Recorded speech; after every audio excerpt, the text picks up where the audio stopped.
विद्यार्थियों, मैं doctor Padma Meena, associate professor government college Kotputli. मैं आपको बीए पार्ट फर्स्ट का जो प्रथम प्रश्न पत्र है राजनीति विज्ञान के मूल आधार, उसमें परंपरा राजनीति विज्ञान क्या है, परंपरा राजनीति विज्ञान की क्या विशेषताएं हैं और परंपरागत राजनीति विज्ञान का अध्ययन क्षेत्र क्या है। अब ये मैं पिछले व्याख्यान में आपको बता चुकी हूँ।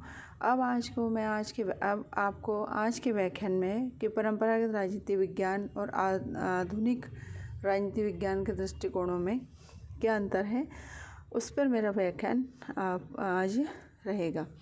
तो जैसा कि मैंने आपको बताया था कि परंपरागत दृष्टिकोण के मुख्य प्रतिपादक रहते गैटिल, गार्नर,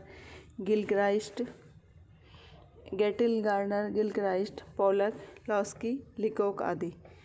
और इसीलिए 1948 के यूनेस्को सम्मेलन में भी एक प्रस्ताव रखा गया था जिसमें परंपरा राजनीति विज्ञान के अध्ययन क्षेत्र में कौन कौन से बिंदु आते हैं, उन बिंदुओं को रेखांकित किया गया था, जो मैं आपको पिछले व्याख्यान में उन बिंदुओं के बारे में आपको बता चुकी हूँ।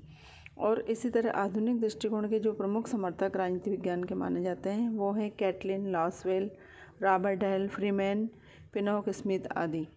अब ये प्रश्न उपस्थित होता है कि राजनीति विज्ञान के अध्ययन क्षेत्र के परंपरागत और आधुनिक दृष्टिकोण में क्या अंतर है। तो हम उस अंतर को कई अध्ययनों में विभक्त कर सकते हैं, कई बिंदुओं में विभक्त कर सकते हैं। पहला अंतर वो है काल का अंतर, मतलब कि टाइम पीरियड। तो ये माना जाता है कि राजनीति विज्ञान के अध्ययन क्षेत्र से संबंधित जो परंपरागत दृष्टिकोण है उसका विकास द्वितीय विश्व युद्ध के पूर्व से माना जाता है, लेकिन ये माना जाता है कि जैसे द्वितीय विश्व युद्ध समाप्त हुआ तो द्वितीय विश्व युद्ध के बाद राजनीति विज्ञान के आधुनिक दृष्टिकोण का विकास हुआ और वर्तमान काल में अध्ययन क्षेत्र संबंधी आधुनिक दृष्टिकोण को अत्यधिक लोकप्रियता प्राप्त है। तो ये हुआ काल का अंतर।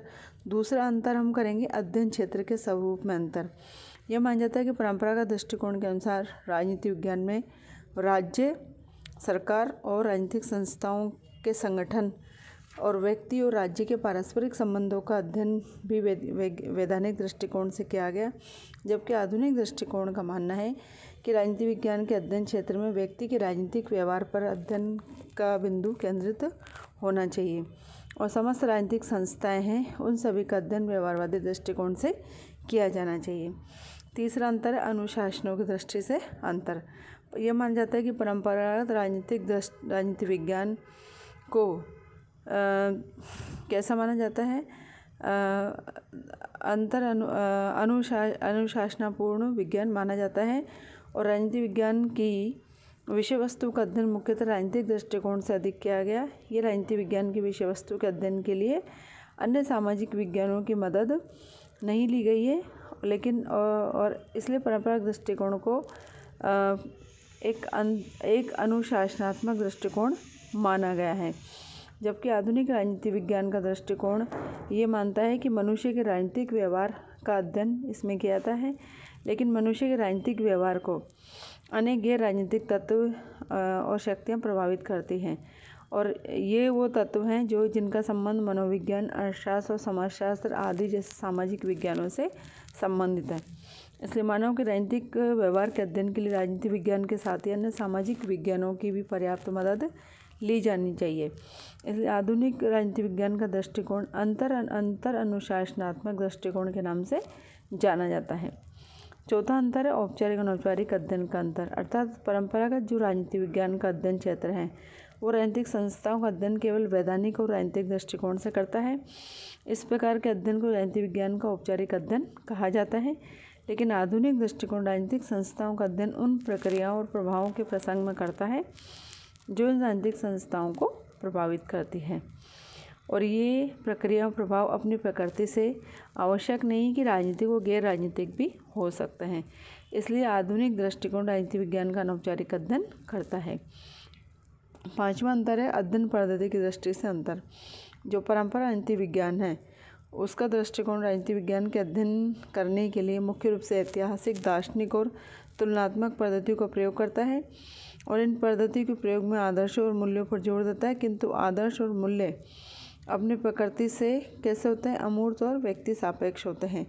इसलिए उनका अध्ययन आदर्शवादी और व्यक्तिनिष्ठ हो जाता है और ये दोनों लक्षण उसके अध्ययन पद्धति को कैसा बना देते हैं, वैज्ञानिक बना देते हैं। क्योंकि जब व्यक्तिनिष्ठ अध्ययन किया जाता है तो उसमें अध्ययनकर्ता के मनोभाव, उसके मनोभाव और उसके विचारों को भी उसमें क्या होता है, समावेश होता है। इसलिए वो अध्ययन कैसा होता है, वैज्ञानिक या वस्तुनिष्ठ नहीं रह पाता। जबकि आधुनिक राजनीति दृष्टिकोण ये मानता है कि राजनीति विज्ञान की विषय वस्तु कैसे होनी चाहिए, वस्तुनिष्ठ होनी चाहिए। अर्थात हम जिन तथ्यों का अध्ययन कर रहे हैं वो तथ्य मनुष्य की भावनाओं, विचारों से कैसे होने चाहिए, अछूते होने चाहिए। तभी हमारा अध्ययन दृष्टिकोण कैसा हो सकता है, वैज्ञानिक हो सकता है। तो आधुनिक दृष्टिकोण राजनीति विज्ञान के अध्ययन के लिए समाज विज्ञानों की वैज्ञानिक पद्धतियों का प्रयोग करता है। तो विद्यार्थियों, समाज विज्ञान की वैज्ञानिक पद्धतियाँ कौन कौन सी है, जैसे है सांख्यिकी है, गणिती है, सर्वेक्षण पद्धति आदि है। ये पद्धतियाँ कैसी मानी जाती है, यथार्थवादी मानी जाती हैं और इनके प्रयोग में आदर्श और मूल्यों का कोई स्थान नहीं होता है। इन पद्धतियों का जो इस्तेमाल करता है वो इस्तेमाल करने वाला अध्ययनकर्ता अपने पूर्वाग्रहों को इस अध्ययन पद्धति से बिल्कुल अछूता रखता है।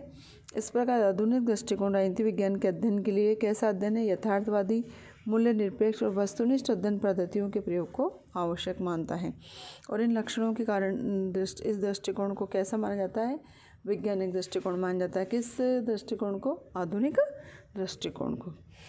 अब अंतर ये भी उपस्थित होता है कि प्रामाणिकता और निश्चयात्मकता की मात्रा में भी कैसा अंतर पाया गया है परंपरागत और आधुनिक राजनीति विज्ञान के दृष्टिकोण में।